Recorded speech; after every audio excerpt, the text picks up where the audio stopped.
देश प्रमुख विदुषी प्रतिभाशाली विद्वान हैं और स्टूडेंट्स हैं खास करके। तो सबका मैं स्वागत करना चाहूंगा जेएस की ओर से, और व्यक्तिगत रूप से भी मेरे को बहुत प्रसन्नता है कि आप सब पधारे। अ, ये जो हमने संगोष्ठी का आयोजन किया है, ये एक प्रकार से थोड़ी डिफरेंट है। अ, आज जैन दर्शन के सामने, जैन समाज के सामने बहुत सी चुनौतियां हैं, और हम सोचे थे कि हम सब मिलकर के वो क्या चुनौतियां हैं और उनका क्या समाधान हो सकता है, उसके बारे में कुछ चर्चा करें। और विशेषकर हम यूनिवर्सिटी में करना चाहते थे ताकि स्टूडेंट्स और यंगर जनरेशन जुड़ सकें, और अध्यापक लोग, फैकल्टी जो इनको गाइड करती हैं, उनसे भी चर्चा करें, क्योंकि अंततः वही लोग जो है एकेडमिक लोग ही इन समस्याओं का हल कर सकते हैं और आगे का मार्ग प्रदर्शित कर सकते हैं। तो चुनौतियों को हमने तीन पार्ट में क्लासिफाई किया है। एक तो एकेडमिक रिसर्च से रिलेटेड है, एक सामाजिक, व्यक्तिगत और वैश्विक समस्याओं की चुनौतियां हैं, और एक है हिस्टोरिकल। तो इनके लिए हमने तीन राउंड टेबल मीटिंग्स का आयोजन किया है। डॉक्टर धर्मचंद जी साहब, प्रेम सुमन जी साहब और डॉक्टर मनीष जैन इनका कन्वीन करेंगे। और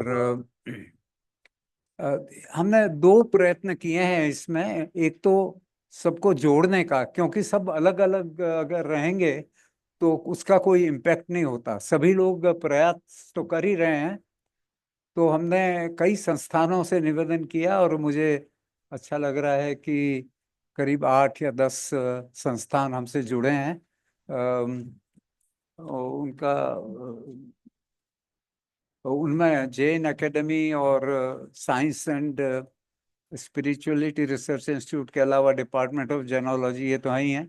फिर जेन्स इंडिया ट्रस्ट, जीव एकेडमी मुंबई से, श्रुत रत्नाकर अहमदाबाद से, डीएस कोठारी इंस्टीट्यूट, विज्ञान समिति उदयपुर से, और Vardhaman education and research institute Poona से। तो हमारा प्रयास है कि अगर हम कुछ सब मिलके करेंगे तो शायद इसका कुछ इम्पैक्ट हो। अलग अलग प्रयासों से कुछ विशेष हम कर सकें। इसी प्रकार यूनिवर्सिटी के साथ और अन्य विद्वानों के साथ हम जुड़े हैं, और मुझे बड़ी खुशी है कि सुमनदीप विद्यापीठ से, जैन यूनिवर्सिटी बेंगलोर से और कई अन्य संस्थानों से ये प्रोफेसर्स और विद्वान यहाँ आए हैं। तो ये एक जॉइंट प्रयास है।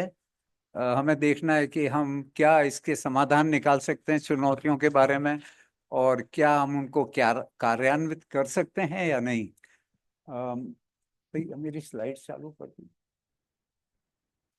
तो मैं अब अपने विषय की ओर आता हूँ। मैं मेरा विषय आज का है कि जैन धर्म का वैज्ञानिक आधार क्या है, और इसकी ये आवश्यकता पड़ी कि अ, अ, हम क्यों वैज्ञानिक आधार ढूंढ रहे हैं। तो अ,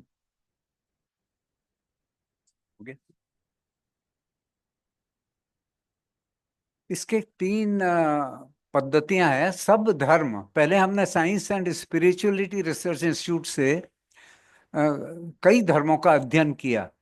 तो जो हमारे समझ में आया वो मैं आपके सामने प्रस्तुत कर रहा हूँ, कि सब धर्मों का एक ही लक्ष्य है कि प्रकृति कैसे काम करती है वो हम लोगों को बताएं।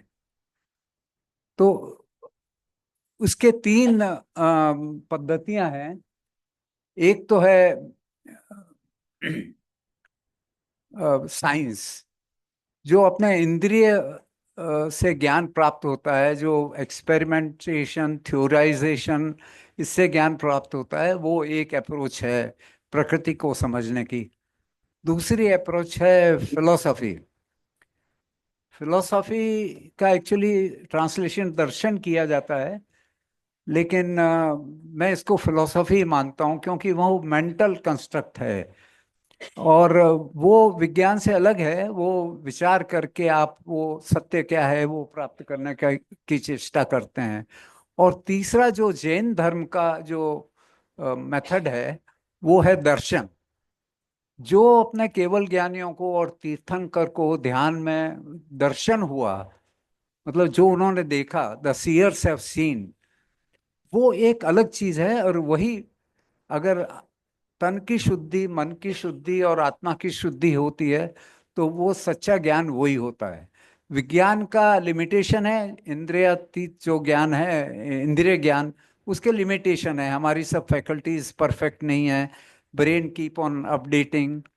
फिलोसॉफी की भी ब्रेन की जो अपना मस्तिष्क है उसकी बहुत इम्पोर्टेंस है। परंतु दर्शन में हम मस्तिष्क के पार जाते हैं और सच्चा जो ज्ञान है वो प्राप्त होता है। तो जो हमारा ये विचार है कि अलग अलग धर्म एक ही चीज खोज रहे हैं, सत्य को, परंतु बाद में वो बढ़ जाते हैं। तो धर्म जो है, रिलीजन, वो डिवाइड्स एंड साइंस यूनाइट्स। क्योंकि सब चीज, विज्ञान तो आप सब यूज करते हैं, आपको पता है कि इट वर्क्स फॉर एवरीबॉडी। तो जो धर्म बांटता है और विज्ञान जोड़ता है, तो इसलिए इसका वैज्ञानिक आधार प्राप्त करना बहुत आवश्यक है। स्लाइड्स नहीं आएंगी? अच्छा। तो ये तीन अप्रोचेस मैंने आपको बताई। अब हुआ क्या है कि हर धर्म में बहुत विकृतियां आ गई हैं, और हमारा जो अध्ययन हुआ उससे निष्कर्ष निकलता है कि सब धर्म एक ही हैं, परंतु उनका जो एम्फेसिस है वो अलग अलग है। जैसे क्रिश्चियनिटी और सिखिज्म का सामाजिक है, सेवा में है, समाज के उत्थान में है। बुद्ध धर्म का करुणा पर अधिक जोर है, हिंदू धर्म का भक्ति पर है, और हमारे जैन धर्म का ज्ञान पर है। तो ये एम्फेसिस अलग है, पर अंततः सब एक ही है, प्रकृति को कैसे समझना। अब हुआ ये है कि समय के साथ में हर एक धर्म में कई विकृतियां, कई भ्रांतियां, कई उत्पन्न हुई है, और ये मेरे ख्याल से स्कॉलर्स का काम है कि उन भ्रांतियों को, विकृतियों को दूर करें। अ, जैन धर्म में जैसे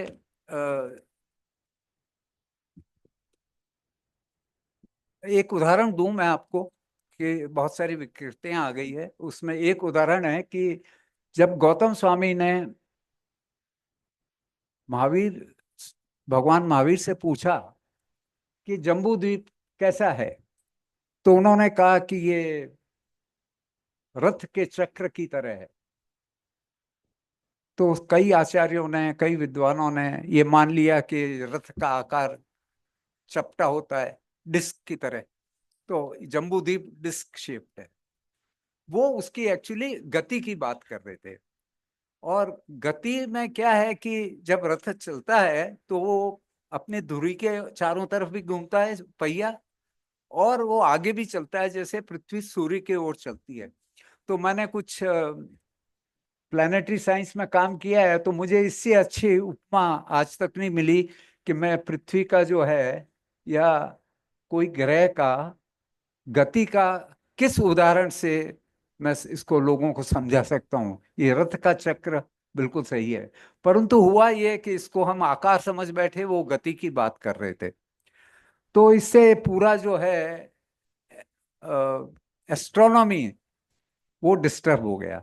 तो ये विद्वानों का कार्य है। आचार्यों ने तो बहुत उत्तम कार्य किया है कि वो जिन वाणी को हम तक लेके आए, क्योंकि हम तो सक्षम नहीं है वो सब जानने में, वो तो केवल ज्ञान है। परंतु उसके बाद में समाज में एक कड़ी होती है विद्वानों की, तो जो बुद्ध धर्म और जैन धर्म एक ही समय शिखर पर थे 2500 साल पहले, तो बुद्ध धर्म और मैंने देखा क्या डिफरेंस है, ये क्यों हमारी जनसंख्या घट रही है, और कई कारण हैं इसमें, मैं उसमें समय नहीं लगाऊंगा। एक अनुमान है कि 40-50 वर्ष में केवल विश्व में 1 लाख जैन रह जाएंगे, क्योंकि हमने इसको जन्म से जोड़ दिया है। और जो फर्टिलिटी रेट है वो 2.1 है, अपना एक जो प्रेजेंट जो है 50 लाख है, 1 करोड़ है, उसको कंटिन्यू करने में। पर हमारी जो फर्टिलिटी है जैन समाज की वो 1 या 1.1 है। तो आप समझते हैं आधी है, तो फर्टिलिटी रेट के हिसाब से 50 साल में जैसे ब्याज इंटरेस्ट बढ़ता रहता है, वैसे ये जनसंख्या घटती रहेगी, आप सब कैलकुलेट कर सकते हैं। और उसके साथ में वो तो ठीक है, कई धर्म लुप्त हो गए, उसका मुझे कुछ इतनी चिंता नहीं है। पर जो दर्शन हमने 10,000 साल में या इसके अधिक साल में जो हमने बनाया है, वो भी इसके साथ लुप्त हो जाएगा, वो एक चिंता का विषय है। जैन धर्म के अनुयायी नहीं रहेंगे वो एक बात है, और जैन दर्शन विलुप्त हो जाएगा वो बहुत सीरियस चिंता का विषय है। तो एक ये विषय है जिस पर हमको चिंता करनी चाहिए। और ऐसे कई कारण हैं, तो मैं केवल ये इस प्रकार की विकृतियां बहुत सारी हैं। हमने प्रोसीडिंग्स प्रिंट की हैं, जैन एकेडमी प्रोसीडिंग्स छापता है, उसमें आपको लोक इश्यू में मिलेगा क्या क्या भ्रांतियां हैं। हमने एस्ट्रोलॉजी को मिला दिया एस्ट्रोनॉमी से, उसको दूर करेंगे तो ये प्रेजेंट एस्ट्रोनॉमी जो है वो जैन एस्ट्रोनॉमी से बिल्कुल मेल खाएगी। और लोगों का ये ध्यान ऐसा लगता है उनको कि अगर ये गलत है कॉस्मोलॉजी तो सभी गलत हो सकता है जैन धर्म में, पर ऐसा नहीं है। इसके कारण ढूंढ के हमको उसका, तो धर्म का, एस्ट्रोनॉमी और एस्ट्रोलॉजी तीनों का मिश्रण हो गया है। तो अब मैं जैन दर्शन का, अच्छा दूसरी इसमें कई भ्रांतियां हो गई है एक्चुअली। जैन धर्म का आधार ज्ञान है, और हमने उसको अहिंसा तक सीमित कर दिया है, और अहिंसा ही नहीं खान पान तक सीमित कर दिया है। और उसमें भी आप आलू खाएंगे तो जैन नहीं है, और ये है, और ऐसा करेंगे, ऐसे उठना, ऐसा बैठना, ये सब ज्ञान। अहिंसा actually is only A practice, it comes from ज्ञान। तो ज्ञान पर इतना जोर नहीं दिया है। तो ज्ञान क्या, भाई पहली स्लाइड लगाओ। तो ज्ञान क्या है ये, और जैसा मैंने बताया प्रकृति को समझने के 3 पद्धतियां हैं, विज्ञान, फिलॉसफी और दर्शन। तो इसके बारे में मैं कुछ चर्चा करना चाहूंगा। Next one.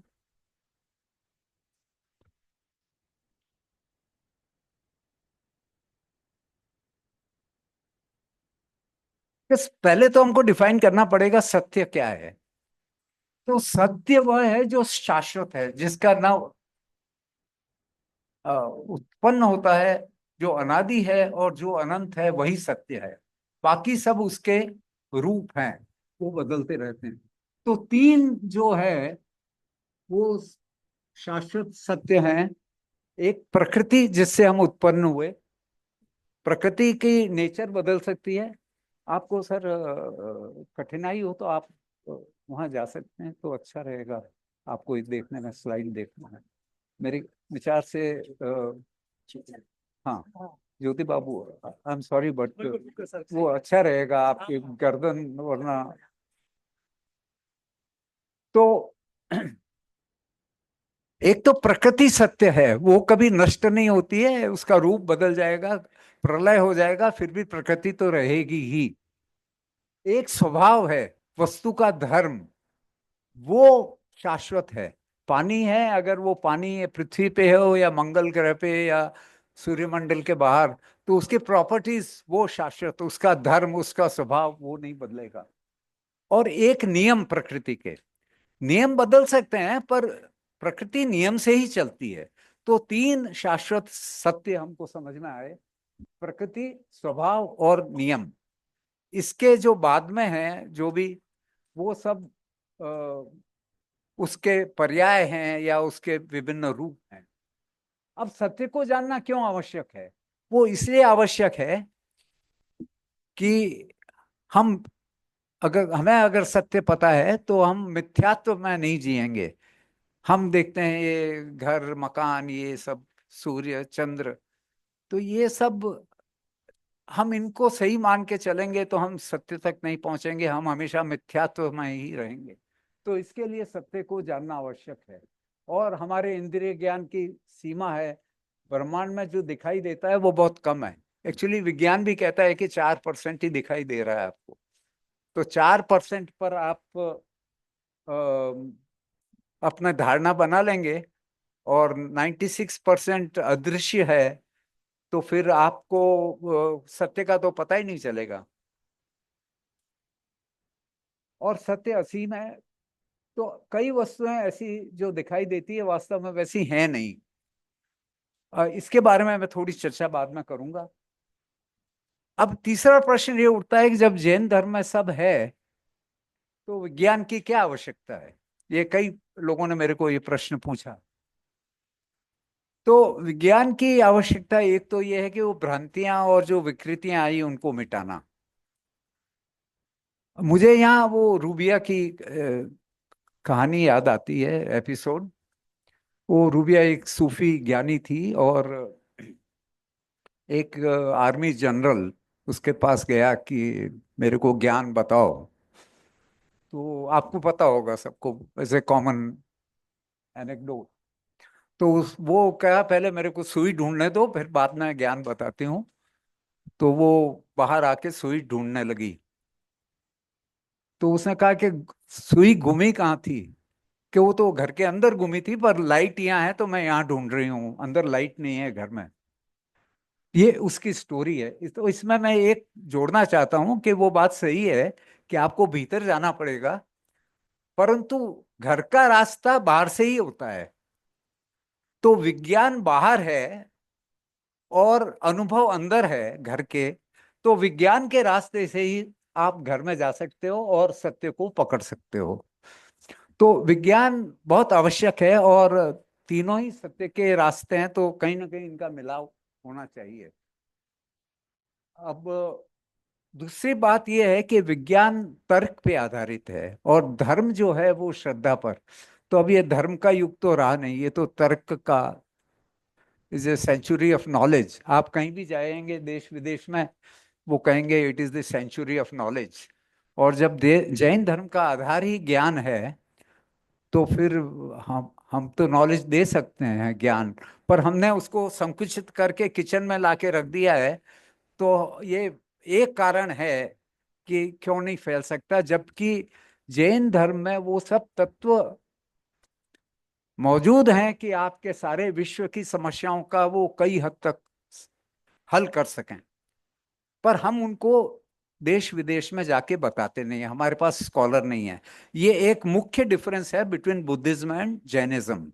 Buddha different countries में गया, अनेक प्रकार के विद्वान उपस्थित उन्होंने तैयार किए, उसका री इंटरप्रिटेशन किया, और आज भी वो छठा सबसे बड़ा रिलीजन है। जैन साधुओं के बड़े नियम है, वो तो बाहर नहीं जा सकते, परंतु हमने स्कॉलर्स तैयार नहीं किए। और आज भी बहुत कम है। आप देखेंगे हमारे जैन एकेडमी से करीब 100 स्कॉलर्स जुड़े हुए हैं। हो सकता है 50-100 और हों विश्व में, पर दैट इज द लिमिटेशन। हमको हजारों की आवश्यकता है ये ज्ञान बताने में, मैं उसके बारे में बात करूंगा।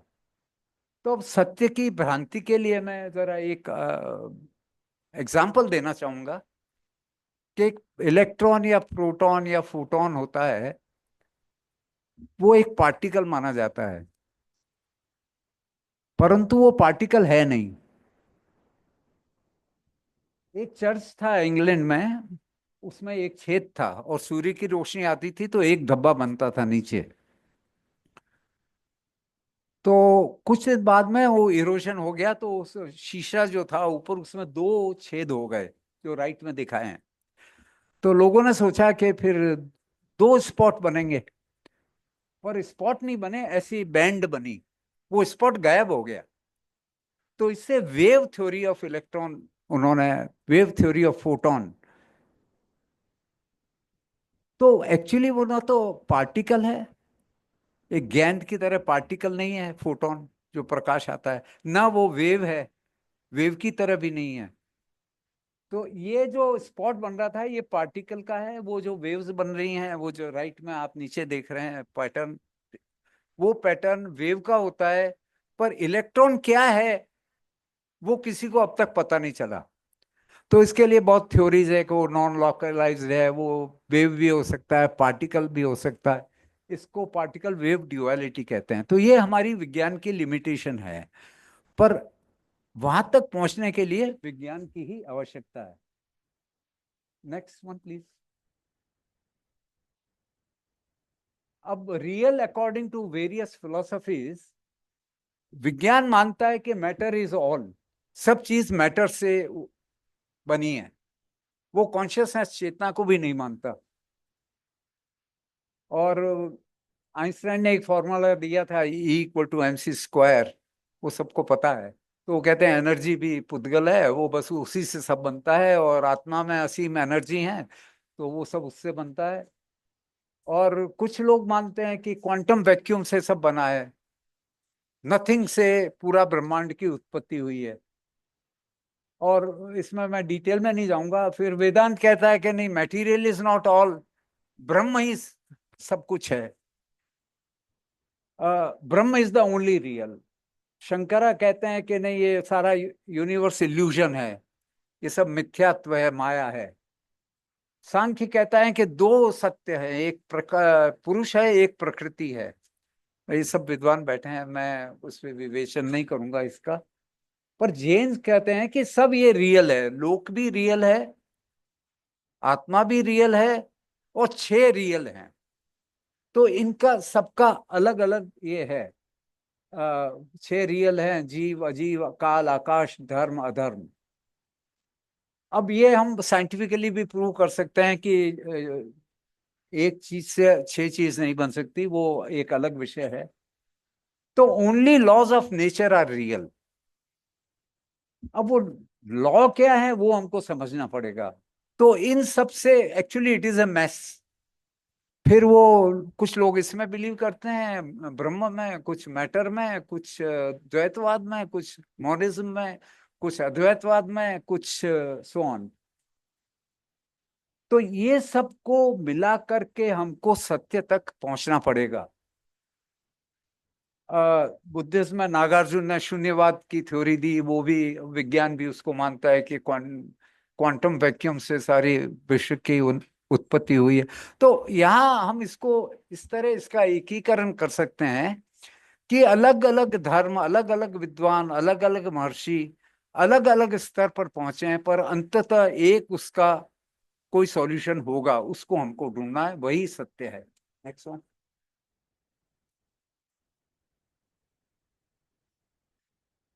क्या हुआ, स्लाइड बदलो। हाँ। तो जहां तक मेरे समझ में आया कि 6 नियम हैं, विज्ञान के 6 नियम हैं, और वही 6 नियम जैन धर्म के हैं। तो काफी कॉमन है इसमें। एक तो है लॉ ऑफ कंजर्वेशन, कोई चीज नष्ट नहीं होती और कोई उत्पन्न नहीं होती, जो द्रव्य है वो सदैव शाश्वत है। एक है लॉ ऑफ कॉजालिटी, बिना कारण के कोई कार्य नहीं होता, और हर कार्य का एक कारण होता है। Third one is law of interdependence. तो इसको हमारे जैन धर्म में उन्होंने परस्परोपग्रह जीवा नाम कहा है, पर विज्ञान ने अभी सिद्ध किया है कि ब्रह्मांड की हर वस्तु एक दूसरे से मल्टीपली कनेक्टेड है एंड मल्टीपली डिपेंडेंट है। एक्चुअली दे से it is entangled, entanglement is deeper than dependence. जो अपन कहते हैं ना, परस्परोपग्रहो जीवा नाम, एक दूसरे से डिपेंड करते हैं या सहायता करते हैं, ये उससे भी गहन जो विज्ञान कहता है कि they are entangled. I may know somebody और I may not know somebody, but he is affecting me. Directly और indirectly, that is called entanglement. तो हमारे यहाँ विज्ञान में एक कहावत है कि if an electron vibrates then the whole universe shakes. तो ऐसा नहीं है कि मैंने इसको यहाँ रख दिया, कुछ नहीं हुआ, इतना ही हुआ। पूरा यूनिवर्स की जो है स्टेडी स्टेट वो बदल गई है। तो everything is affecting everything else. तो हमने इसको परस्परोपग्रहो जीवानाम, इसमें अजीवा नाम भी जोड़ दिया है विज्ञान को समझ के। अजीव भी एक दूसरे को इफेक्ट करते हैं और जीव को भी इफेक्ट करते हैं। फिर एक लॉ ऑफ कॉम्प्लीमेंटरिटी है जो अनंत धर्मिता है। अभी हाल ही में एक किताब आई है, एप्लीकेशंस ऑफ अनेकांतवाद, जो आईएसजीएस ने पब्लिश की है लास्ट वीक, उसका विमोचन हुआ है, अभी होने जा रहा है जर्मनी में। उसमें मेरा एक आर्टिकल है कि अनंत धर्मिता is responsible for the diversity we see in the universe. हम देखते हैं तरह तरह के जीव हैं, तरह तरह के वस्तुएं हैं, तरह तरह के ग्रह हैं। तो ये क्यों है? जब एक से उत्पत्ति हुई, सत्य एक है, तो ये क्यों हुआ? ये अनंत धर्मिता के कारण हुआ है। तो वो एक मैंने डेवलप किया है एक थ्योरी उसके लिए। तो ये जैन धर्म का बड़ा योगदान है इसमें। और तो मैंने यहाँ कंपेयर किया है कि जो 6 नियम विज्ञान के हैं और जो 6 नए नियम जो जैन धर्म के हैं, वो एक दूसरे से बिल्कुल मेल खाते हैं। नाम अलग है। हम उसको कहेंगे क्रमबद्ध पर्याय, विज्ञान कहेगा डिटर्मिनिज्म। एक गाड़ी जा रही है 60 की स्पीड से, वो 1 घंटे में कहाँ पहुंचेगी आप एग्जैक्टली बता सकते हैं। ये क्रमबद्ध पर्याय है, वो डिटर्मिनिज्म का है। एंटेंगलमेंट मैंने आपको बताया, कॉम्प्लीमेंटरिटी है, कॉजालिटी है, और ये सब तो बिल्कुल मेल खाता है। तो ऐसा नहीं है कि कई कई विद्वान समझते हैं कि भाई जैन धर्म में सब कुछ है तो विज्ञान की क्या आवश्यकता है। पर यहाँ पर सब मेल खाते हैं, तो उसका घर का रास्ता जो है अंतर मन का, वो बाहर से ही है, आपको विज्ञान छोड़ के तर्क। तो एक प्रॉब्लम ये है कि हमारे स्टूडेंट्स जो हैं वो जैन धर्म का इतना फॉलो नहीं करते या इसको इररिलेवेंट मानते हैं, क्योंकि हम उसको श्रद्धा से प्रस्तुत करते हैं। हमको तर्क से प्रस्तुत करना पड़ेगा। इसलिए सर मेरे को बताइए कब रुकना है, क्योंकि I have a tendency to go on. हाँ, नेक्स्ट वन प्लीज। अब कुछ सिद्धांत हैं, वो तो नियम थे, ये सिद्धांत हैं। इनडिस्क्राइबेबिलिटी मतलब अव्यक्तव्यता, वो साइंस में भी है। क्वांटम फिजिक्स में देखेंगे कि many things are you cannot describe them. और लाओ त्से ने भी यही कहा है कि जो सत्य है उसको आप कह नहीं सकते, जो कह सकते हैं वो सत्य नहीं है। तो ये एक स्यादवाद है, limits of knowledge, unit of space and time, ये क्वांटम मैकेनिक्स है, ये भी विज्ञान में है। वो प्लैंक ने, मैक्स प्लैंक ने ये क्वांटम फिजिक्स डेवलप की थी। और परमाणु जो है वो हमारे सत्येंद्र नाथ बोस ने उसकी स्टैटिस्टिक दी कि वो क्या कहते हैं कि कई परमाणु एक उसमें स्पेस में, यूनिट स्पेस, एक प्रदेश में रह सकते हैं और एक दूसरे से इंटरफियर नहीं करते। तो ये बोसोन, आधी दुनिया बोसोन से बनी है। उनको हमने बोसोन का नाम दिया है। आधी दुनिया बोसोन से बनी है, आधी फर्मियोन से बनी है। तो ये सब हमारे जैन धर्म में है। तो हम विज्ञान को डिस्कार्ड नहीं कर सकते, और विज्ञान के रास्ते चल करके हम जैन धर्म के गूढ़ रहस्यों को जान सकते हैं। Next one, next one. अब वैज्ञानिक दृष्टि से हम देखें, कोई भी चीज देखें, आप एक सेल देखिए, एनिमल सेल देखिए, या आप ब्रह्मांड देखिए, या आप सोलर सिस्टम देखिए, आपको कुछ चीजें बिल्कुल क्लियर लगेगी कि एक तो कोहेरेंस है। कोहेरेंस मतलब सब चीजें स्टेप में चलती है, ऐसा नहीं कोई आउट ऑफ स्टेप चलता है। और एक्चुअली कोहेरेंस ही नहीं है, डीप कोहेरेंस मैंने इसको कहा है, कि वो स्टेप में ही नहीं चलती। उसको पता चलता है कि कब चलना है कब नहीं चलना है, उनमें सिंक्रोनाइटी है। वो समय के अनुसार एक सेल में जो कितने हजार, 3-4 हजार प्रोटीन बनते हैं एक सेकंड में। तो कैसे बनते हैं? तो उसमें हार्मनी है, एंटेंगलमेंट है, इंस्टेंट कनेक्टिविटी है, डायनेमिक इक्विलिब्रियम है, सब चीज इक्विलिब्रियम में है वहाँ। इस साइक्लिसिटी है, सब अपने क्रम से चलते हैं, उनका जो साइकिल है। और प्रिंसिपल ऑफ लीस्ट एक्शन जो विज्ञान का बड़ा एक्शन एक प्रिंसिपल है, बड़े एफिशिएंट वे में करते हैं, उससे एफिशिएंट वे आप निकाल नहीं सकते। हर क्रिया जो है नेचर में, प्रकृति में, is the most efficient way of doing things. Nature doesn't waste anything. और एक सेल्फ करेक्टिव फैकल्टी है, वो कोई गलती होती है तो उसको सुधार देती है, सेल्फ करेक्टिंग। और एक सेंट्रोपी है, tendency to come together in order. तो ये चीजें आप कोई भी देखेंगे, कोई भी वस्तु, कोई भी क्रिया, तो उसमें आपको सब मिलेगी। इससे जो डेवलप हुआ है, वो दो थ्योरीज डेवलप हुई हैं। एक तो लीड्स टू वननेस, कि ये सब एक ही हैं। जैसे हम कुछ काम करते हैं, हमारा ऐसा नहीं कि लेफ्ट हैंड कुछ करेगा, राइट कुछ करेगा, देखेंगे हम कहीं, चलेंगे हम कहीं, ऐसा नहीं होता। वो सिंक्रोनस कोर्स से लगा के फाइनेस्ट सेल तक ये सब क्रियाएं चलती है। तो this gives a rise to the theory of oneness. और एक ब्रिटिश एस्ट्रोनॉमर हुआ, उसने तो फिर इससे गाया की थ्योरी निकाली, लवलॉक है उसका नाम, कि पूरा जो विश्व है, या उसने तो विश्व नहीं कहा, उसने कहा पूरा अर्थ एक ऑर्गेनिज्म है। इसमें जैसे हमारे नाखून और बाल वगैरह जो अजीब हैं, और जो हमारे ऑर्गन्स हैं, दिल और जीव हैं, ऐसे ही पेड़ पौधे हैं, ऐसे ही हमारे पृथ्वी पर हैं। पृथ्वी, पूरा पृथ्वी एक जीव है। इसको आप एक ही मान के चलो, ये नहीं कि ये अलग अलग चीजों से बने हुए हैं। From this dictum emanates the principle of non violence. इसलिए हमको नॉन वायलेंस करनी चाहिए, कि हम कुछ भी करें तो हम अपने आप को ही, ये जैन धर्म में लिखा आप सब जानते हैं, हम अपने आप को ही हर्ट कर रहे हैं, क्योंकि हम एक ही हैं। Next one please. अब जो नेचर है वो, उसमें आप देखेंगे तो there is more of everything living and non living than what we can see. मैंने इसकी चर्चा की। एंड समथिंग इज अननोएबल, उसको आप जान नहीं सकते, ऐसा भी है। शायद आप ध्यान से या जान सकते हैं। Whole comes out of the whole, ये मैंने राणकपुर का एक कार्विंग लिया है, कि पूर्ण से पूर्ण निकलता है, इसे दर्शाया गया है इसमें। The whole universe come out without affecting the rest of the universe.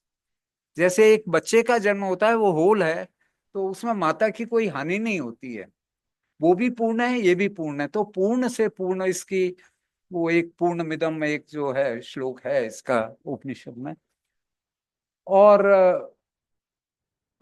एक बड़ी अजीब चीज है, हम कुछ वर्षों पहले मानते थे कि हारमोनी से कैओस, इक्विलिब्रियम हो रहा है, इक्विलिब्रियम हो रहा है, पूरा विश्व इक्विलिब्रियम की ओर जा रहा है।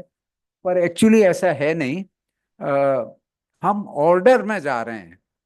आप देखिए, सब ग्रह अपने ऑर्डर में चलते हैं, सब अपने शरीर के अवयव अपने ऑर्डर से काम करते हैं। Next one please. तो earth is an animal, this is the theory given by Lovelock. It regulates itself, it is in balance, and it supports life and changes as required. ऐसा नहीं कि कुछ भी हो सकता है। प्रलय भी होता है तो उसके बाद में नए जीव की उत्पत्ति होती है, तो उससे बेटर ही उत्पन्न होगा। Next one. अब ये मैंने इसकी चर्चा पहले की, कि हमको वैज्ञानिक ढंग से और इसको रेलेवेंट बनाना पड़ेगा जैन धर्म को, ताकि जो पाठ्यक्रम से जोड़ सकें। जो कॉलेज में हम बायोलॉजी पढ़ते हैं, उससे हमको जीव समाज को जोड़ना पड़ेगा। हमारे देव कुमार जी साहब ने वो गोमट सार का हमको काफी, गोदावत साहब ने भी, ये दोनों ने हमको समझाया जीव समाज के बारे में। पर जब मैं बायोलॉजी की बुक देखता हूँ तो वो मेरे को अलग लगती है कि ये अलग है और ये अलग है। एक्चुअली दोनों एक ही हैं, हम उसको जोड़ नहीं पा रहे हैं। उसकी तरफ जैन समाज का कोई प्रयास नहीं है, इसलिए इररिलेवेंट बन रही है। हमारी जो पुद्गल की धारणा है, वो स्कंद कछारा साहब ने और अन्य विद्वानों ने कर्म की, और जीतू भाई भी यहाँ उपस्थित है, पारसमल जी साहब अग्रवाल ने सोल पे पुस्तक लिखी है, बाहर है। तो सबकी चर्चा करते हैं, पर हम इसको पाठ्यक्रम से नहीं जोड़ रहे हैं। Totally irrelevant.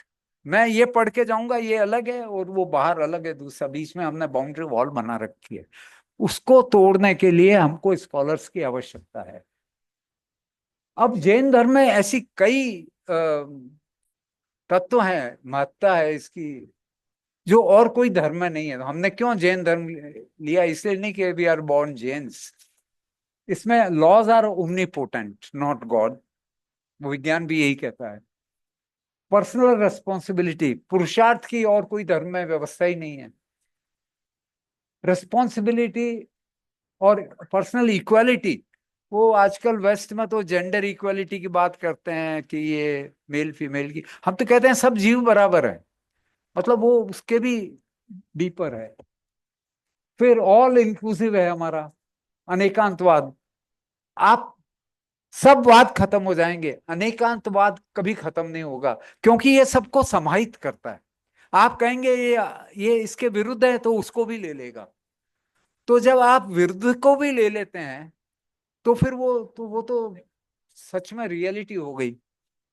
ये भी हमारे जैन धर्म की एक अनोखी देन है। फिर जो हम अभी अपरिग्रह की बात करते हैं, सस्टेनेबिलिटी की बात करते हैं, तो परफेक्ट कम्युनिज्म जो है वो जैन धर्म है। सब समान है, अपरिग्रह करो, जो अधिक है वो दे दीजिए विद वॉलेंटरीली, और इक्वल अपॉर्चुनिटी। सबको मोक्ष जाने का अधिकार है, ऐसा नहीं कि वो नहीं जा सकता है या वो जा सकता है, और एक पर्पस ऑफ लाइफ भी देता है। तो ये सब जो तत्व हैं कोई धर्म में नहीं है। अब हमारी ये ड्यूटी है कि हम लोगों को बताएं। तो कौन बताएगा, वो ये तो कहते हैं कि इररिलेवेंट है। जो आज की जनरेशन, मेरे पास कई विद्यार्थी आए, उससे वो हमको कुछ और पढ़ाते हैं, आप कुछ और बता रहे हो। तो इसके लिए इसका समाधान जो है, एक तो है कि हम नेक्स्ट 5 इयर्स में 100 स्कॉलर्स, प्रत्येक जो स्कॉलर यहाँ आगे पीछे बैठे हैं, सबको अपना एक डुप्लीकेट बनाना चाहिए। मेरे ख्याल से वो एक उसका समाधान हो सकता है। उसके लिए समाज को आगे आना पड़ेगा, और कई सामाजिक लीडर्स हैं, वो इससे सहमत है। मैंने कईयों से चर्चा की है, उन्होंने कहा कि ये होना चाहिए, और कई लोग आगे भी आए हैं। और अभी अनंत ज्ञान की बात हो रही है कि हम जैन धर्म में अनंत ज्ञान है। मैंने कहा है सेंचुरी ऑफ नॉलेज, हमारे प्राइम मिनिस्टर कहते हैं कि it is century of India. वो हम इसको सेंचुरी ऑफ जैनिज्म बना सकते हैं अगर हम सब मिलकर प्रयास करें। नेक्स्ट। अब हो ही क्या रहा है कि हम तो रिसर्च कर नहीं रहे हैं, पर विदेशों में रिसर्च हो रही है। 3-4 नोबेल प्राइज हैं वो जैन धर्म के जो तत्व हैं उन पे मिली है।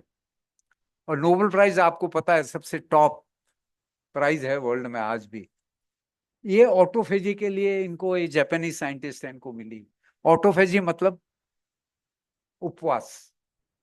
अब उपवास तो जब भी आप साधु जी के पास जाएंगे वो कहेंगे कि उपवास पचक लो या तेला कर लो, पर उसका महत्व तो इन्होंने बताया है कि इसका क्या असर होता है।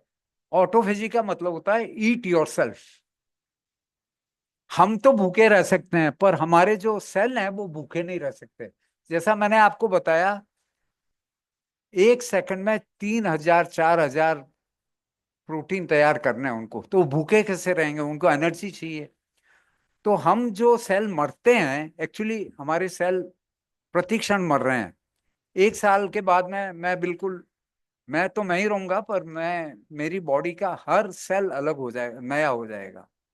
तो मर के कहाँ जाते हैं हम, उसको कार्बन ऑक्सीजन लेते हैं और कार्बन डाइऑक्साइड विसर्जित करते हैं, पर वो 99.9% ही एफिशिएंट है। There is no chemical reaction which is 100% efficient. I will talk about this little later. तो उसने बताया कि जब सेल भूखे मरते हैं, जो अपना जो बॉडी है एक्चुअली इट इज ए श्मशान, इसमें सब मरे हुए सेल पड़े हैं। वो सेल ये मरे हुए सेल्स को खा जाता है, उनको एनर्जी चाहिए, आपकी बॉडी क्लीन हो जाती है। That is why he got Nobel prize. ये आपको पता होगा, कईयों को नींद आ रही होगी क्योंकि वो सबको मालूम है ये मैं जो बता रहा हूँ। नेक्स्ट सर, आप बताइए मेरे को, अगर ये नोबेल प्राइज मिला 2017 में फॉर चौवियार, तो हम सब करते हैं, हमारे सबकी मदर्स, और वो कहते हैं कि चौवियार करो और ये करो। और ये अभी बहुत ये जो रिसर्च की 3 वैज्ञानिकों ने, हॉल, रोसबाश एंड यंग, इन्होंने बताया कि चौवियार क्यों आवश्यक है, क्योंकि हमारी शरीर का मेटाबॉलिज्म सोलर रिदम पे डिपेंड करता है। आप खाना खाओगे शाम को तो डाइजेस्ट ही नहीं होगा, और इतना तो हम भी कहते हैं, पर उसने उसका बताया कि एक प्रोटीन पैदा होता है, वो कौन से चैनल में जाके कैसे ब्लॉक करता है सब, वो कुछ काम किया है, कहने से नहीं होता है। कहने से तो हम सब कहते हैं, पर हमको ये करना पड़ेगा। जैसे कर्मवाद में आज कोई बिलीव नहीं करता, क्योंकि कर्मवाद में बिलीव करेंगे आप तो आप कोई गलत काम नहीं करेंगे, क्योंकि आपको भुगतना पड़ेगा, और आपके साथ कुछ गलत हुआ तो you will not blame anybody else, क्योंकि ये आपके ही कर्म का फल है। तो हम हमेशा कहते हैं कि वो मेरे प्रोफेसर ने प्रमोशन नहीं किया, और वो उसने ऐसा नहीं किया, और तो उसके कारण नहीं है, ये सब हमको प्रूव करना पड़ेगा। एक्चुअली सुमनदीप से पूर्णिमा जी यहाँ हैं, मैंने उनको कहा था कि आप उनके यहाँ बहुत विशेष उपकरण हैं सब, करोड़ों अरबों रुपए के। मैं गया था वहाँ कई बार, मैंने कहा आप ये प्रूव करो, एक कर्मवाद का एक हाइपोथेसिस लेके कि ये होता है वास्तव में, ऐसा करते हो तो ऐसा होता है, तो हम सिद्ध करेंगे तो दुनिया मानेगी। मैंने आपको बताया कि ये जो 24 का जब कंसेप्ट आया, ये नोबेल प्राइज मिला, तो इंटरमिटेंट फास्टिंग बहुत कॉमन हो गई, पहले नहीं थी। हम कितना ही चिल्ला के कहें हिमालय से कि 24 करो, पर नहीं करेंगे, पर ये आने के बाद में it became very popular because it was presented in a logical manner. Next one please. तो दूसरी हमारी समस्या है कि हम दूसरों से जोड़ नहीं रहे हैं, हम जैन धर्म को इस 4 दीवारी के अंदर ही डिस्कस कर रहे हैं। आप मेरे को बता रहे हैं, मैं आपको बता रहा हूं। हमको ब्रिज बनाना पड़ेगा वेस्ट में, ऐसा नहीं कि हम ही थिंकर हैं, हम ही ज्ञानी हैं। दुनिया के हर धर्म में हर फिलोसोफर ने सत्य क्या है जानने का प्रयत्न किया है। मैं आपको कुछ एग्जांपल देना चाहूंगा। एलन आस्पेक्ट है, उनको अभी नोबेल प्राइज मिला है, कि ऑब्जेक्टिव रियलिटी इधर इट डज नॉट एग्जिस्ट, और objects do not have reality beyond the mind of the observer. अब ये जो है मनोवर्गणा का जो हमारे वर्णन है, उससे बिल्कुल मेल खाती है।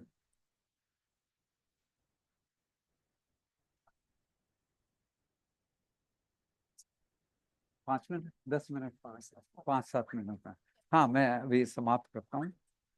तो कार्ल प्रिब्राम है जैसे, बड़े न्यूरोलॉजिस्ट हुए हैं, लिबेट है, तो इन्होंने कार्ल प्रिब्राम ने कहा कि we are not creating but we are merely receiving reality. तो हमारी भाषा वर्गना मैं पढ़ रहा था, कषाय पाउड में एक चैप्टर है, 12th चैप्टर और something, if I don't remember. वो कहता है कि आप वही सोचते हो जो भाषा वर्गना आपके ज्ञानावर्णीय कर्म को भेद करके आपके अंदर प्रवेश करती है, आप उसके बियॉन्ड नहीं सोच सकते। तो इस प्रकार हमको कार्ल प्रिब्राम से, लिबेट से, इन्होंने, लिबेट ने कहा, प्रिमोनिशन के बारे में बात की है, कि आपको पहले ही पता चल जाता है कि आप क्या कहने वाले हो, आप जो कह रहे हो वो आप नहीं कह रहे हो, आपसे कहलवाया जा रहा है through the universe, depending on your purity of your soul. Next one, I will quickly go through it because ये जरा 5 मिनट दीजिए आप।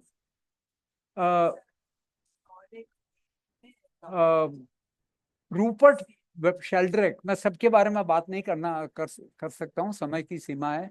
He has developed a theory of morphogenesis, that hypothesis of formative causation. ये क्या है? मैंने बहुत समझने की प्रयास किया। ये हमारा कर, कर्मवाद है। मॉर्फोजेनेसिस मतलब बॉडी की शेप और जो विभिन्न जो हमारे गति है, उसको कैसे कर्म अफेक्ट करते हैं। William McDougall, Ibrahim Josephson, he is another Nobel laureate. इन्होंने चिदाकाश पे बात की है। आपकी चेतना पूरे ब्रह्मांड से कनेक्ट, मतलब जो तीर्थंकर है वो सबको जान सकते हैं कैसे, उसके लिए कोई फील्ड चाहिए। तो चिदाकाश, मनोकाश, भूताकाश। तो हमको क्या, मैं मतलब कहने का मेरा तात्पर्य है कि हम अपने चार दीवारी में बैठ करके जैन धर्म का प्रचलन नहीं कर सकते, दुनिया नहीं मानेगी। हमको ये ब्रिज बनाना पड़ेगा। ये जो जॉन एक्कल्स है, he is trying to prove existence of soul. इन्होंने एक थ्योरी दी है, वो समय नहीं है, मैं बाद में चर्चा कर सकता हूँ आपके साथ।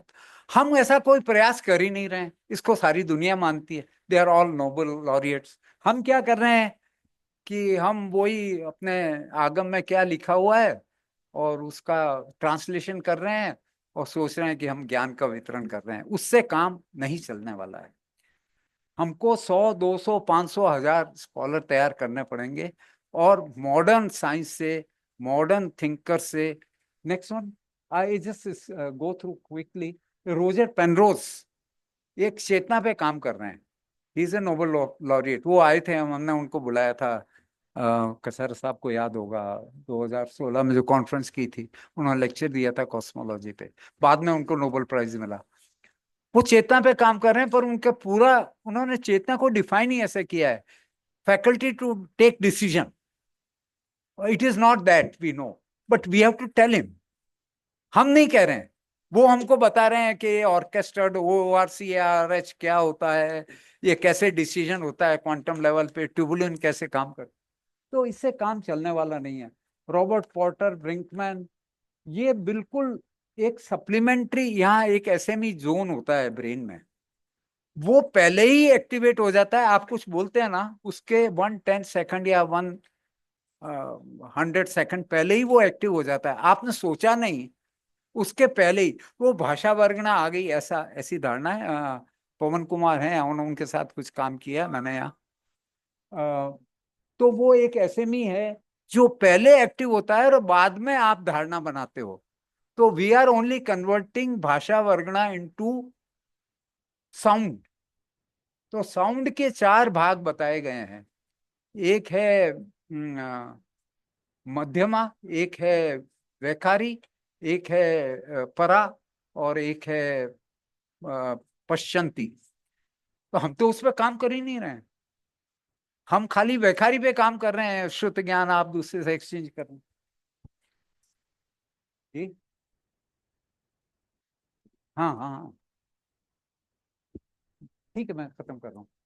एनीवे, मेरे कहने का तात्पर्य है कि हमने कई समस्याएं हैं, उनका समाधान एक ही है।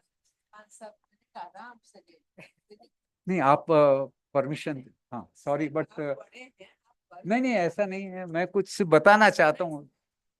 Scientifically, you are proving about Nobel laureate, about the science genesis of हाँ, genealogy. It is very see, nice. my point is we cannot work in isolation and we cannot say कि हम आत्मा में बिलीव करते हैं, दुनिया नहीं believe करती है। आप एक्सपेरिमेंट करके प्रूव करिए। उसमें पूरी थ्योरी दी हुई है। मेरे पास वो सब हैं, पर डॉक्टर अनिल कुमार जी कह रहे हैं कि मैंने समय बहुत ले लिया है। तो next one please. Then next, उसके पहले, हाँ, अभी रिसेंट डेवलपमेंट, ये सबका निष्कर्ष क्या मिला है? इसका निष्कर्ष ये मिला है कि यूनिवर्स इज ए होलोग्राम। तो मैं ये आखिरी पॉइंट करके बताऊंगा। What is a hologram? Hologram means everything of everything is in everything. प्रत्येक, हम भी पानी मंगाते हैं ना, distil water, double distil, triple distil, वो भी 99.99% ही होता है वो। उसमें आपको सारे तत्व मिल जाएंगे, हाइड्रोजन से लगा के यूरेनियम तक।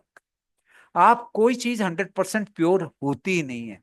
Everything of everything is in everything. एक हमारी कहानी है कि वो नख, किसी क्वीन का नख देख के उसकी पूरी तस्वीर बना दी। That is given in our literature, but we have not developed hologram. हमारे पोखरना साहब और एक आचार्य हैं नंदी घोष-सूरी जी, इन्होंने इस पे चर्चा की है। पर David Bohm, he is a physicist, he came into contact with the Krishnamurti, and then he developed the theory of implicate order. What he says is कि जो, I'll talk in English if you allow, because I want to finish shortly. That whatever we see is enfolded, and under every enfolded layer, मतलब universe is multi-layered. There is a unfolded layer. He calls it implicate layer. जैसे पूरा विश्व है तो ये 6 द्रव्य हैं, फिर 6 द्रव्य में जाएंगे आप तो उसका नीचे कुछ है, उसके नीचे कुछ है। आपका औदारिक शरीर है, आहारक शरीर है, ये शरीर है, फिर कार्बन शरीर है, तेजस। तो there is an implicate order. There is an ultimate, everything what you see or what you can infer has a underlying layer of something else. Connect, and there's a lot of work done on mind matter interaction. कछारा साहब ने और कई विद्वानों ने इस पे पुस्तकें लिखी है, but I find that we have not connected to the modern thought in the Western world. Annie Besant ने एक प्रयोग किया था, I would like to mention it in a moment, कि शी अपने कॉन्शियस बॉडी जो है उसका आकार बहुत छोटा होता है, क्षुद्र। वो पोखरना साहब ज्यादा बता सकते हैं इस पर। उसने वो एक साधु के पास आई, वो जर्मन स्कॉलर थी, उसको पीएचडी नहीं मिली क्योंकि वो जो वाइवा में था उसने वो लिखा जो उसको दिखाई देता था, जो पढ़ाया वो नहीं। तो उसने कहा ये सब गलत है, जो पढ़ाया वो नहीं बताया उसने, जो उसको दिखाई दिया वो बताया, और दिखाई उसको सत्य दिया। शी हैज गॉन बियॉन्ड परमाणु। She has proposed a force called Fohat, और उसमें कोइलोन होता है एक particle. It is actually not a particle but absence of a particle, थोड़ा कॉम्प्लिकेटेड है। But she has gone beyond परमाणु, that there is a world beyond our visible world, where from things come and where things merge back. We should study it. पहले मैंने इसको discard किया था जब मैंने first time I came across, I thought this is all nonsense और has no basis, ये सब इमेजिनेशन है। But then one physicist wrote a book, a paper in journal of physics, that is the top most journal in physics. मैंने कहा यार ऐसा क्या है कि उसने इसमें इसका प्रिंट हो गया ऑकल्ट केमिस्ट्री का। तो मैंने उसको स्टडी किया, फिलिप्स कुछ नाम है उसका। Then I came to know that she predicted in 1907 some isotope. She's the first one to tell that every element has isotopes. It was discovered 30, 40 years later by science. And I worked on one of them, so I know. तो लोगों ने उसको discard कर दिया कि तो है ही नहीं, पर बाद में उसकी डिस्कवरी हुई और मैंने वो क्रिप्टॉन 81 है उसको, I have used it in my experiments, so I got a big faith. I have ए, जो प्रोसीडिंग्स आपको मिलेगी बाहर, इनमें उसका वर्णन मिलेगा, कई विद्वानों ने भी लिखा है। तो मेरे कहने का तात्पर्य, मैं समाप्त कर रहा हूँ सर, कि जैन धर्म को आप संकुचित नहीं कर सकते, आप इसको विस्तार करना पड़ेगा। आपको दूसरे जो थिंकर्स हैं, न्यूमन है, रसल है, और जो बॉम है, एक्कल्स है, ब्रायन जोसेफसन है, इनसे जोड़ना पड़ेगा। मुझे नहीं पता कितने विद्वान इस पे काम कर रहे हैं, और ये संकुचित होता जाएगा और समाप्त होता जाएगा। तो ये एक मेरी धारणा थी, मैंने आपके सामने प्रस्तुत की। इस पे चर्चा करना चाहे तो I am available for discussion. Thank you very much.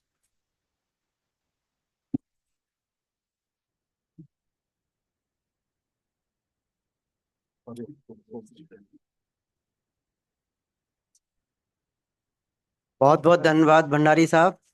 और ये भंडारी साहब के बारे में अधिकतर सभी लोग जानते हैं कि ये इसरो के अंदर ये हेड ऑफ द डिपार्टमेंट थे, एक डिपार्टमेंट के। और इन्होंने कई जैन धर्म के ऊपर किताबें लिखी हैं। जब भी कोई प्रक्षेपण होता है, चाहे वो किसी सैटेलाइट का हो, चाहे और किसी चीज ये मंगल ग्रह का हो, या चाहे वो सूर्य चंद्र ग्रह का हो, चंद्र, तो इनके जब भी इंटरव्यू आप देखेंगे टीवी पर, हिंदी में इंटरव्यू इन्हीं का आता दिखेगा। तो ये हमारे ये विश्व प्रसिद्ध वैज्ञानिक हैं। तो अभी आप इनका ये सारगर्भित एक व्याख्यान सुन रहे थे, जिसमें इन्होंने इंगित किया था कि हम धर्म और विज्ञान को किस तरह से जोड़ सकते हैं, अपनी वैज्ञानिक दृष्टि को कैसे आगे बढ़ा सकते हैं, और विज्ञान के प्रयोग कर करके हम किस तरह से धर्म को स्थापित कर सकते हैं।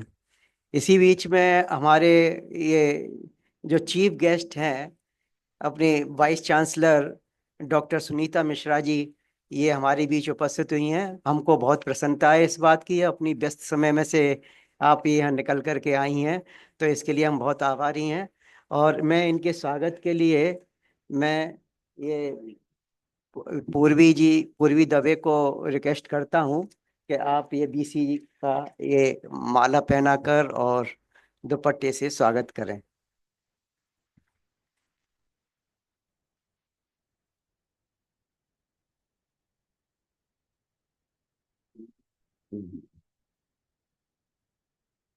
चूंकि समय की व्यस्तता है, इसलिए हम पहले बीसी साहब का उद्बोधन लेंगे। उसके पश्चात हमारे जो चेयरमैन हैं, ये मैडम भटनागर जी, उनको सुनाएंगे। और अगर समय बचेगा तो हम भंडारी जी के वक्तव्य के ऊपर दो एक क्वेश्चन आंसर भी ले लेंगे। तो मैं पहले बीसी साहब को निवेदन करता हूं कि कृपा आए और अपना सामयिक उद्बोधन दें। बीसी साहब।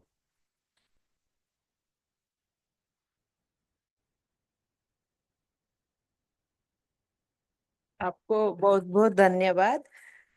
Good morning to all the हमारा यहाँ के उदयपुर के सब प्रबुद्ध नागरिक को मेरा बहुत बहुत नमस्कार। एंड मंचासीन बैठे हुए हमारे सब प्रबुद्ध जन, जो भी जैन साहब है, और नरेंद्र भंडारी जी हैं, दिग्विजय जी हैं, और हमारा ज्योति बाबू जी, एंड सर का नाम अच्छा सुभाष चंद्र जी, और वो यहाँ पे भी पधारे हुए सभी, क्योंकि आज it is a very proud occasions ISRO and something related, it is Jainism में। सर नरेंद्र भंडारी जैसे वो बोले, मैं भी देख रहा था, मुझे भी लग रहा था उसमें सभी body mind soul Nobel laureate के साथ वो मॉर्फोलॉजिकल जेनेसिस क्या है and scientific way of saying एक को, और कैसे हमारा विश्व मंडल में किसके किसके द्वारा, एंड हमारा भी कितना लेयर्स क्या, एंड सभी, ऐसे नहीं कि कोई भी स्पिरिचुअलिज्म में हो, जैनिज्म में हो, हमारा हिंदुइज्म हो, सभी में एक सत्ता, सभी का भाव एक है। वो सभी का किसको कैसे कौन प्रकट कर पा रहा है। बट आपका मुझे बहुत अच्छा लगा। जेनोलॉजी में बहुत सारे चीजें हम लोग को सीखना है। वो हमारा सपोज बॉडी है, हमारा माइंड है, हमारा सोल है, हम मरते भी हैं सब, बट उसी के कायाकल्प, जैसे कि पानी का भी आप सेवन करते हो। हमेशा मैं जा गई हूँ सब मंदिर, उसमें मैं उड़ीसा के रहने वाली, so I have a very good exposure of हमारा खंडगिरी और उदयगिरी। खंडगिरी एंड उदयगिरी में आप जैन का पूरा पूरा श्लोक लिखा रहता है। एंड यहाँ पे जो हमारा नेक्स्ट मंथ वो हो रहा है research and also academy scholars के लिए उनका कीर्ति स्तंभ बन रहा है, उनके साथ सब जैन बुक्स का पूरा है, लाइब्रेरी है, प्रकृत का जेनोलॉजी एंड प्रकृत का भवन। भवन जो होगा उसी में सब कुछ आप लोग के लिए, और हम लोग स्टाइल सब लोग बताए कि मैम वो भी जैन हमारा जैसे था आपका उड़ीसा में खंडगिरी उदयगिरी में गुम्फाओं में लिखा रहता है, पूरा गुम्फाओं में सब लिखा रहता है कि आपका क्या किस टाइप का हिंसा अहिंसा का कैसे मार्ग है, and so also Nobel Nobel thought क्या है, एंड डिफरेंट टाइप्स ऑफ हमारा रिसर्च ओरिएंटेड उसके किताब वो। और मैं भी बहुत इंटरेस्ट लिया बिकॉज ये वन ऑफ द ओल्डेस्ट वो, हम लोग इसको अच्छा विकसित नहीं कर पा रहे थे। तो ये जो हो जाएगा, यहाँ पे पीएचडी स्कॉलर भी है, हमारा ग्रेजुएशन पोस्ट ग्रेजुएशन स्कॉलर भी है, तो उन्हीं के लिए एक वो सोर्सेस ऑफ इंस्पिरेशन सभी सोर्स उनको मिल जाएगा। तो उसी में भी बहुत अच्छा है, जो भी और भी उसके थॉरो स्टडी करना चाहेंगे, एंड ये आपको जानकर खुशी होगे, खाली जैन के संप्रदाय नहीं, हमारा जो ये गुलाब चंद ये कटारिया साहब वो इनमें दिए, जमनालाल जी जिए, और जमनालाल जी कम से कम 1 to 1 मेरे साथ 6 बार मिल चुके हैं। और ये जैन का जो कोई भी कार्यक्रम, हम ऐसे नहीं 40 डिपार्टमेंट मैं सभी में आती हूँ, एंड कोशिश करती हूँ कि एक मेरा इंटरेक्शन एक प्रबुद्ध जनों से आपसे कुछ सीखूं, एंड और उसी हिसाब से उसको आगे बढ़ा के हमारे भावी पीढ़ी को भी कैसे वो अच्छा करे, इसी में भी हमारा वही मकसद है।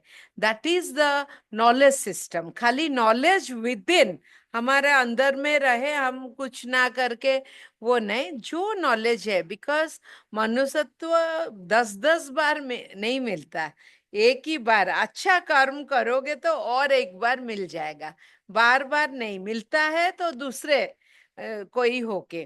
तो इसीलिए आप अच्छा कर्म करोगे तो उसी उतने हम आगे करेंगे। एंड इट इज ऑल्सो जो जैन का जैन वो भी एक enriching theories by introducing Jain concepts, जो हमारा क्योंकि सुबह के आप लोग का जैसे कैसे खाना पी और लेके इवनिंग में नहीं खाना है, मिट्टी का अंदर में कैसे बहुत सारे सही में activation of microbes and everything, it is inside only.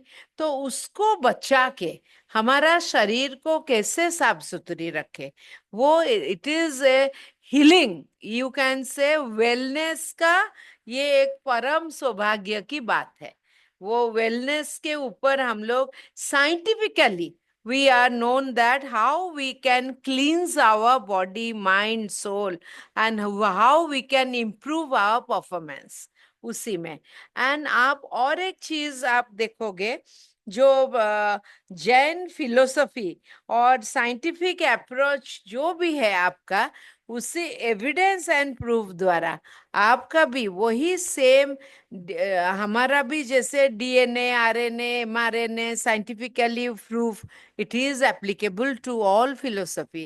And जैसे कि फिलोसफी में भी अरिस्टोटल है, हमारा विवेकानंद फिलोसफी इज देयर, हमारा जैनिज्म फिलोसफी इज देयर, सभी का वही कैसे हम अपना जो लक्ष्य गोल कैसे हम हासिल करेंगे, and that we should have the perfection.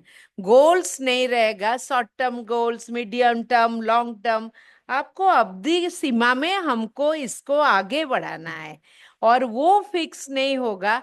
आप यहाँ धरती पे आके भी यू विल फील हेल्पलेस, अरे मुझे क्या करना था, हम तो ये कर नहीं पाए, हमको भावी पीढ़ी को क्या बताना था। सभी में गोल होना चाहिए, सो दैट हमारा उसी में planning, controlling, evaluation and execution, यही 4 चीज, खाली प्लान करना कंट्रोल कर देना ये हमारे अंडर में ये है, वो इवैल्यूएशन करना भी चाहिए, हम जो प्लानिंग दिए हैं वो सही है कि नहीं, वो सोसाइटी द्वारा इवैल्यूएट होगा। एंड एग्जीक्यूशन, आप उसको एग्जीक्यूट भी करना है। तो दीज आर द बेसिक फंडा ऑफ एनी प्रिंसिपल। इसमें जेनेलॉजी विथ आर्टिफिशियल इंटेलिजेंस में देख रहा था, बहुत अच्छा उसका लगा। एंड खाली आर्टिफिशियल इंटेलिजेंस हमारा कृषि में वो नहीं है, हमारा सभी, या कंप्यूटर में नो, सभी प्रिंसिपल एंड ये कैसे करके हम आगे। कृषि में जैसे हम लोग का है, कहाँ पे अफेक्टेड रहेगा, कोई आप शस्य बोए हो, कोई सीडलिंग किए हो, उसमें अफेक्टेड हो गया वो एरिया, तो ड्रोन जाके उसको डिटेक्ट करता है, फिर वहीं से वो एरिया जो डिजीज उसको हटा के फिर हमने ताजा कैसे वो और अच्छा होगा सीड को करते हैं। उसी टाइप का सभी प्रिंसिपल, सभी मेरा है importance of food science and technology, वो फूड में भी मुझे बहुत अच्छा लगता है। आपका जो जो सिस्टम, कौन सा खाना नहीं, कैसे खाना है, मैं आग्रह दे के सुनती हूँ, पढ़ती भी हूँ उसी में। तो सभी में हमारा आजकल कोई डॉक्टर जाना पसंद नहीं करते। हाँ, कैसे कोई भी चीज हम खान पान द्वारा निरोग्य हो, वेलनेस आ जाए शरीर में। तो that is from every culture we know the importance of that culture. Thank you so much. सभी को पुनः मेरा मैं बहुत बहुत धन्यवाद, एंड बहुत ही आशीर्वाद आप लोग को, बड़ों को मेरा कोटि कोटि प्रणाम। यहाँ आए और ये 2 दिन का जो डेलिब्रेशन होगा जर्नलिज्म ऊपर, जरूर बहुत अच्छा इसका, वो बहुत अच्छा अभिप्राय रहेगा। किताब बनाएंगे कि नहीं, रहेगा ना? तो फिर ज्योति बाबू एंड सुमन दोनों को मेरा बहुत बहुत ब्लेसिंग। आप लोग जो भी अच्छा अच्छा वक्तों का उसको डेलिब्रेशन को एक बुक्स के फॉर्म में करिए, and it will be our main motto and objective. जय हिंद, जय Bharat. Thank you so much.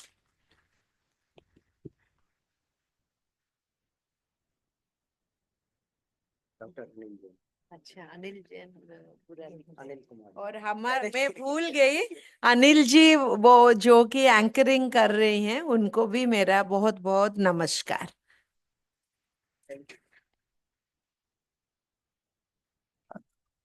बहुत बहुत धन्यवाद doctor Mishra ji, vice chancellor, और उनके ही मतलब सहयोग से यहाँ पर ये कार्यक्रम हम कर पाए हैं। इस काम के लिए हम बहुत आभारी हैं।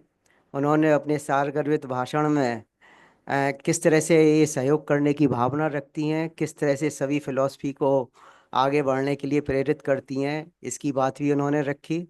और जैन धर्म का कहाँ कहाँ विस्तार है, आप प्रोबेबली उड़ीसा से ही हैं, तो उन्होंने खारवेल का। अच्छा। अच्छा। वो खारवेल का तो सबों ने नाम सुना है। तो वहाँ पे उदयगिरी खंडगिरी की भी आपने जिक्र किया, तो बहुत प्रसन्नता की बात है कि आप हमारे बीच में आई। और मैं आग्रह करूँगा, अगर 10-15 मिनट हैं तो और बैठिए, हमारा सत्र भी खत्म हो जाएगा इस बीच में। तो अब ठीक है। तो अभी हमारे जो चेयरमैन हैं आज सत्र की, मैं उनको डॉक्टर भटनागर जी को इनवाइट करूंगा कि वो अपना अध्यक्षीय उद्घोषण दें, और उसके बाद अगर समय मिलेगा तो 1 या 2 हम क्वेश्चन आंसर लेंगे, और फिर ये ज्योति बाबू जी और ये धन्यवाद ज्ञापन देंगे।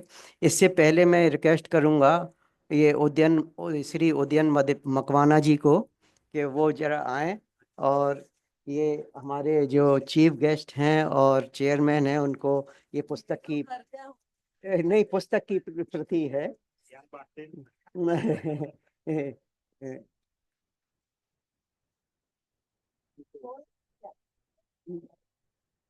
ये ओपनिंग नहीं है, लेकिन मतलब आप आपके लिए ही है। हम्म।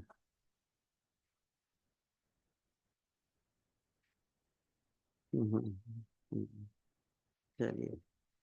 तो अब मैं रिक्वेस्ट करूंगा प्रोफेसर भटनागर जी से वो आए और अपना अध्यक्षीय उद्घोषण दें। प्रोफेसर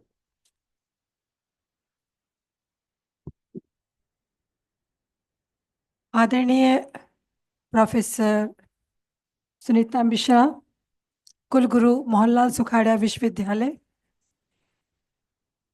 माननीय डॉक्टर नरेंद्र भंडारी साहब, डॉक्टर NL कछारा साहब,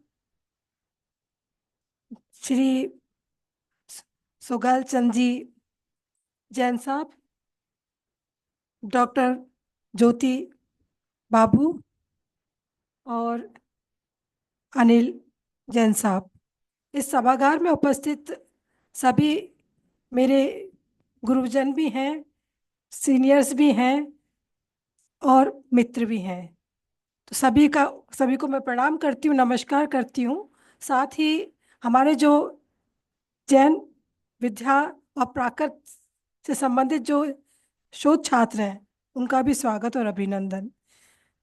जैसा कि विषय है इस अंतर्राष्ट्रीय सेमिनार का, जैन दर्शन को क्या चुनौतियां हैं, भंडारी साहब ने बहुत ही अच्छे तरीके से जैन दर्शन की वैज्ञानिकता को समझाया है।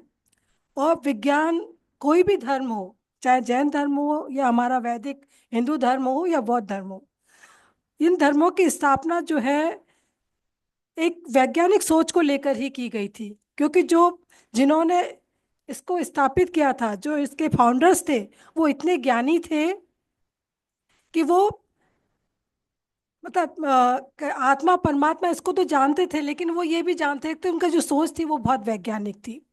तो वहाँ पे कोई चुनौती नहीं है, उसको समझने की आवश्यकता है। जैसा कि सर ने बताया कि इतने जो है हमको पुरस्कार भी जो मिले हैं, और उन सबको देखकर मिले कि जो कि फिलॉसफी है जैन दर्शन की जो है उसके आधार पर मिले हैं। चुनौती हमें मिल रही है आधुनिकता से और समाज से। आपने इस प्रश्न को भी उठाया था कि भाई समाज जो है, एक तो जनसंख्या को लेके सर ने बात की थी कि भाई बहुत कम, एक जैन समाज जो है बहुत सिमट गया है, और समाज के सामने जो चुनौतियां हैं वो जो है हमारे व्यवहार से, हमारे रहन सहन उससे अधिक है। हम आधुनिकता की दौड़ में बहुत अधिक आगे जा रहे हैं, और उस चक्कर में जैसे कि खान पान को हम देखते हैं, मॉडर्न उसे कहा जाता है जो पिज़्ज़ा बर्गर खाता है। जो बाजरे की रोटी खाएगा, मक्की की रोटी खाएगा, तो कहेंगे ये तो बहुत पुरातनी है, इसको ज्ञान ही नहीं है। तो वहाँ हमको चैलेंज मिल रहे हैं। तो उन चैलेंजों को हम कैसे, चुनौतियों का कैसे कर सकते हैं, तो उसका समाधान भी वही है कि परिवार जो है वो सबसे बड़ा समाधान है। और मैं जहाँ तक मानती हूँ, और मैंने देखा भी है कि जैन समाज में उतना नहीं है, वो परिवार से जुड़े हुए हैं। कुछ 2-4% लोग जो हैं वो निकल गए होंगे, अदरवाइज वो अभी तक अपनी जड़ों से जुड़े हुए हैं। सामाजिक सरोकार का जहाँ तक प्रश्न है, तो जैन समाज जो है बहुत अनुशासित है। जैसे कि जैन दर्शन में कहा गया है कि अनुशासन जो है वो बहुत परोपरी, क्योंकि प्रकृति भी अनुशासन से चलती है। यदि सूरज चांद अपनी जगह रिदम है, जैसे हम वेद कहते हैं ना कि ऋग्वेद, ऋग से बना, ऋग का मतलब एक नियमावली होनी चाहिए आपका, जो अनुशासन होना चाहिए। तो प्रकृति हमेशा डिसिप्लिन रही है, तो जैन समाज भी डिसिप्लिन है। आवश्यकता इस बात की है कि हम किस तरीके से जो हमारी दर्शन है, हमारे जो शिक्षा है, उनको जन जन तक पहुंचा सके और दूसरे लोगों को आमंत्रित कर सके। जो जन्म से जुड़ गया है कि भी जैन होगा वही जैन दर्शन पढ़ेगा, ऐसा ना हो। क्योंकि सभी लोग उसमें आगे से आगे आए और चीज को समझने का, सोचने का प्रयास करें। यानी कि हम कह सकते हैं कि जो, जैसे कहते हैं कि एक मोह होता है, एक प्रेम होता है। तो मोह जो है वो हमेशा नेगेटिविटी लिए होता है, यानी कि आप गलत को गलत नहीं कह पाएंगे यदि आप मोह में हैं। लेकिन प्रेम में है तो आप उसका उसका एक पॉजिटिव स्वरूप होगा और आप उसको स्वीकार करेंगे। उसकी आप कह सकते हैं कि आप यहाँ गलत है, यहाँ सही है, जो शाश्वत है उसको आप स्वीकार करेंगे। ऐसे जड़ता और दृढ़ता, जड़ता में नेगेटिविटी है, और दृढ़ता जो है एक व्यवहार है जहाँ आप एक संकल्प लेते हैं। तो संकल्प के साथ यदि हम कहीं चल रहे हैं तो निश्चित ही हम आगे बढ़ेंगे। लेकिन कहीं ना कहीं जो जड़ता आ जाती है, चाहे वो हिंदू धर्म की बात हो या जैन धर्म की या बौद्ध धर्म की, कोई भी धर्म हो, वो कभी जड़ता नहीं दिखाता, फ्लेक्सिबिलिटी हमेशा रही है।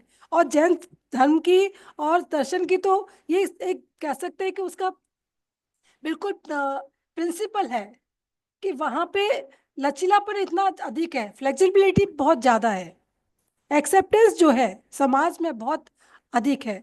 तो ये एक्सेप्टेंस, इन चीज़ों को प्रचार प्रसार की ज़रूरत है। जैसा कि भंडारी साहब ने भी कहा कि हम इस कमरे से बाहर निकल के अधिक से अधिक लोगों को इनसे जोड़ पाए, क्योंकि ना पे हमारे पास संसाधन की कमी नहीं है।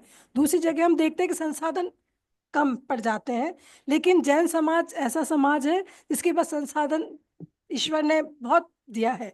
और हिंदू धर्म से ये मेरा व्यक्तिगत मानना है कि जैन दर्शन क्यों कम रह गया, उसके ये है कि क्योंकि वैसे हम सभी हिंदू धर्म से ही निकले हैं, लेकिन फिर भी हमने हिंदू धर्म को, जैसे हम दिवाली पे लक्ष्मी पूजन भी करते हैं, तो उसको पूरा आत्मसात कर लिया। तो ये बहुत अच्छी बात है, हम उसको अलग नहीं समझें। जो शिक्षाएं हैं, चाहे सबका आप सार देखेंगे ना, वो सबका सार एक ही है।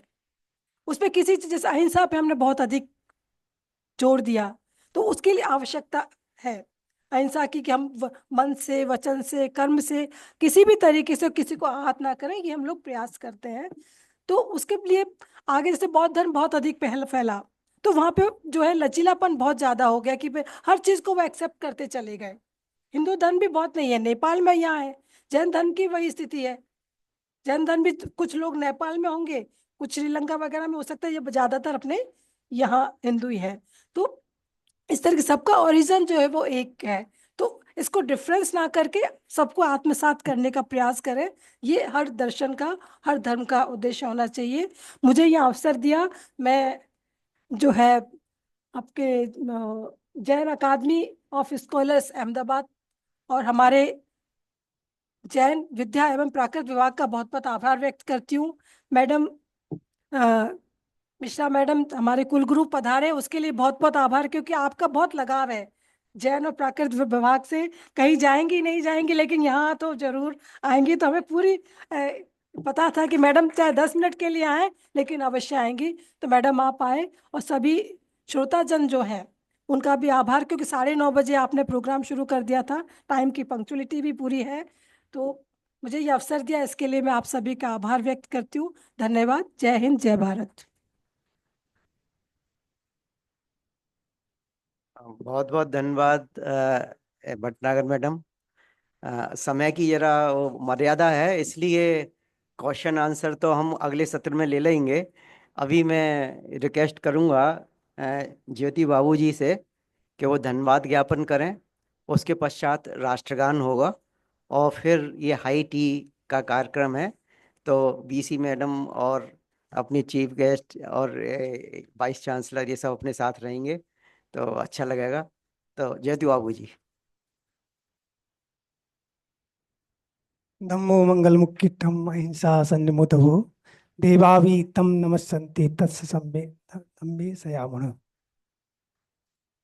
मंच पर उपस्थित सभी विद्वानों के लिए नमन करता हूं, और मुझे एक्चुअल में स्वागत से लेकर के धन्यवाद तक पूरा करना है। मुझे आदरणीय भंडारी साहब ने 15 मिनट का समय दिया था।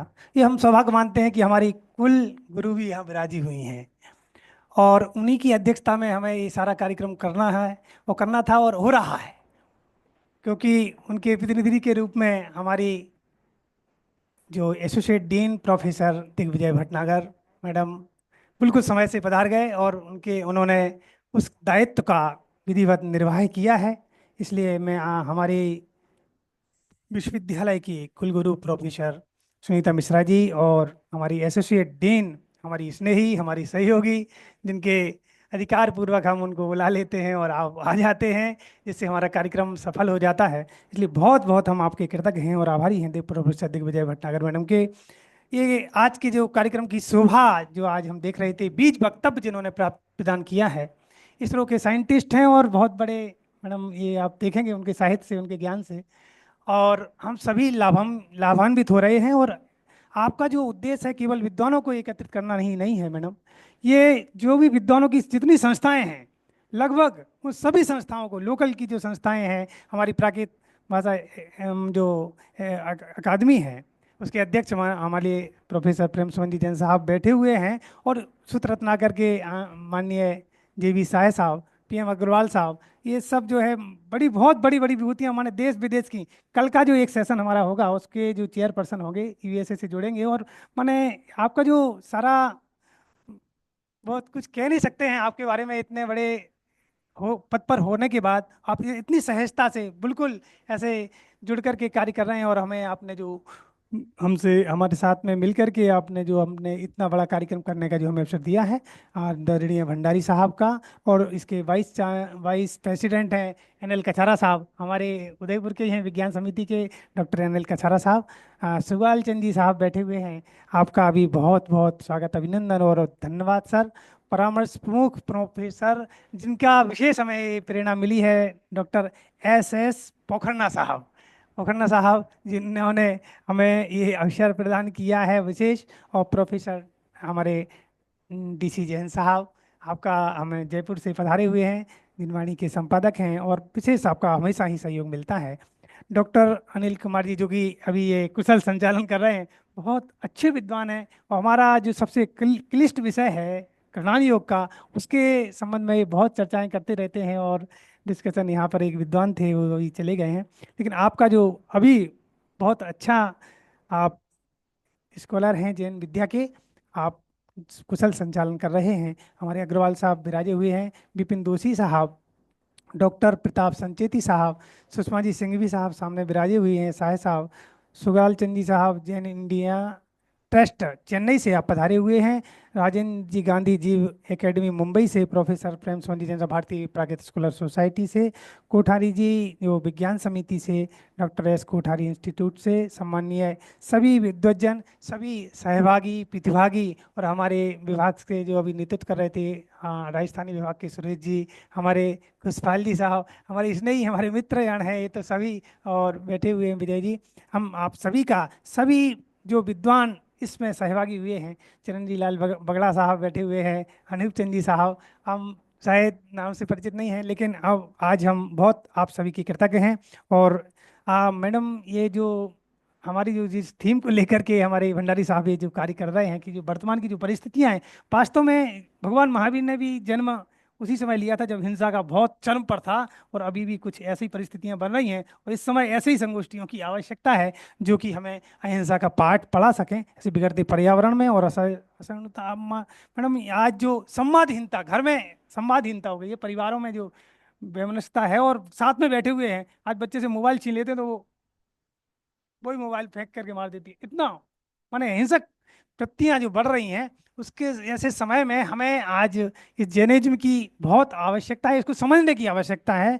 तो इस ऐसे समय में आपने ये जो आयोजन करके हम सभी को ये अवसर प्रदान किया है, हम आप सभी के प्रति बहुत कृतज्ञ हैं। वास्तव में जैन दर्शन तो ये हमारा हाँ बिल्कुल आत्मवादी दर्शन है मैडम, और आप जो जियो और जीने की प्रेरणा देता है, तो हम जो है जैसे जीना चाहते हैं वैसे दूसरों को जीने की प्रेरणा दें। आप सभी पधारे, आप सभी का बहुत बहुत स्वागत और धन्यवाद, और आगे के सेशन में सभी हम लाभ लेंगे। और मैडम ने भी हमें समय दिया, सभी ने समय दिया, उस सभी के प्रति हम कृतज्ञता और आभार व्यक्त करते हैं। और अब सभी से निवेदन है राष्ट्रगान के लिए समय, राष्ट्रगान।